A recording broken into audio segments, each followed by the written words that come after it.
Une famine survint dans le pays, en plus de la première qui avait eu lieu du temps d'Abraham. Isaac se rendit à Guérar, auprès d'Abimélec, roi des Philistins. Le Seigneur lui apparut et lui dit, « Ne descends pas en Égypte, demeure dans le pays que je te désignerai. Séjourne dans ce pays, et je serai avec toi et je te bénirai, car c'est à toi et à ta descendance que je donnerai tous ces territoires, et je tiendrai le serment que j'ai fait à Abraham, ton père. Je rendrai ta descendance aussi nombreuse que les étoiles du ciel, et je donnerai à ta descendance tous ces territoires, toutes les nations de la terre seront bénies par ta descendance, parce qu'Abraham a obéi à ma voix et a observé mes commandements, mes ordonnances et mes lois. » Isaac s'établit donc à Guérar.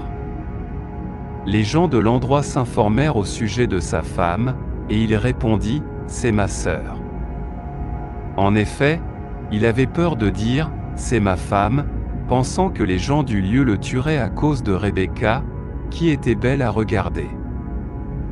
Il était là depuis longtemps, quand Abimélec, roi des Philistins, regarda par la fenêtre et vit Isaac caressant sa femme Rebecca. Abimélec convoqua Isaac et dit, « C'est sûrement ta femme. Pourquoi as-tu dit, c'est ma sœur » Isaac lui répondit, « Parce que je me suis dit, je pourrais mourir à cause d'elle. » Abimélec reprit, « Que nous as-tu fait ? Il s'en est fallu de peu que l'un de mon peuple couche avec ta femme, et tu aurais attiré sur nous une faute. » Alors Abimélec donna cet ordre à tout le peuple, « Celui qui touchera cet homme ou sa femme sera mis à mort. » Isaac sema dans ce pays et récolta cette année-là le centuple, car le Seigneur l'avait béni. Cet homme devint riche, et sa fortune continua de croître jusqu'à ce qu'il devienne très riche. Il possédait des troupeaux de petits bétail, des troupeaux de gros bétail et de nombreux serviteurs. Les Philistins en devinrent jaloux. Tous les puits qu'avaient creusés les serviteurs de son père Abraham, du temps de son père, les Philistins les bouchèrent en les remplissant de terre.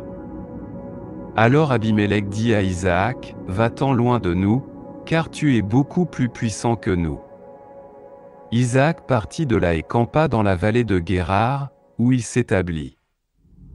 Isaac creusa de nouveau les puits d'eau qu'on avait creusés du temps d'Abraham, son père, et que les Philistins avaient bouchés après la mort d'Abraham.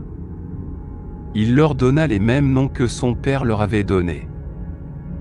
Les serviteurs d'Isaac creusèrent encore dans la vallée et y trouvèrent un puits d'eau vive.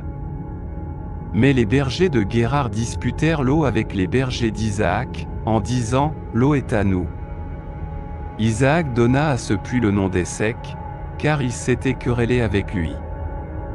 Ses serviteurs creusèrent un autre puits, mais ils se disputèrent encore à son sujet, il le nomma Sitna. Il se déplaça de là et creusa un autre puits pour lequel ils ne se disputèrent pas, il l'appela Rehoboth et dit, « Maintenant le Seigneur nous a donné de l'espace et nous prospérons dans ce pays. » De là, il monta à Beer-Shéba. Cette nuit-là, le Seigneur lui apparut et dit, « Je suis le Dieu d'Abraham, ton père, n'aie pas peur, car je suis avec toi. Je te bénirai et multiplierai ta descendance à cause d'Abraham, mon serviteur. » Là, Isaac bâtit un autel et invoqua le nom du Seigneur. Il y dressa sa tente, et ses serviteurs y creusèrent un puits. Abimélec vint à lui depuis Guérar, accompagné d'Ahuzat, son conseiller, et de Picol, chef de son armée. Isaac leur dit, « Pourquoi venez-vous à moi, alors que vous me haïssez et que vous m'avez chassé ?» Ils répondirent, « Nous voyons bien que le Seigneur est avec toi.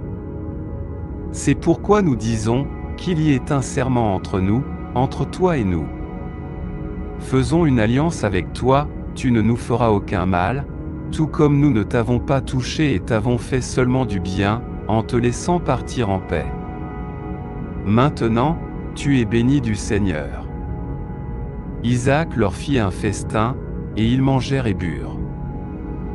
Le lendemain matin, Ils échangèrent des serments, puis Isaac les congédia, et ils partirent en paix. Ce même jour, les serviteurs d'Isaac vinrent l'informer au sujet du puits qu'ils avaient creusé. « Nous avons trouvé de l'eau, dirent-ils. » Il appela ce puits Shibéa. C'est pourquoi la ville s'appelle Beer-Shéba jusqu'à ce jour. Lorsqu'Ésaü eut 40 ans, il prit pour femme Judith, fille de Béhéri, le Hittite, et Basmath, fille d'Élon, le Hittite. Elles furent une source d'amertume pour Isaac et Rebecca.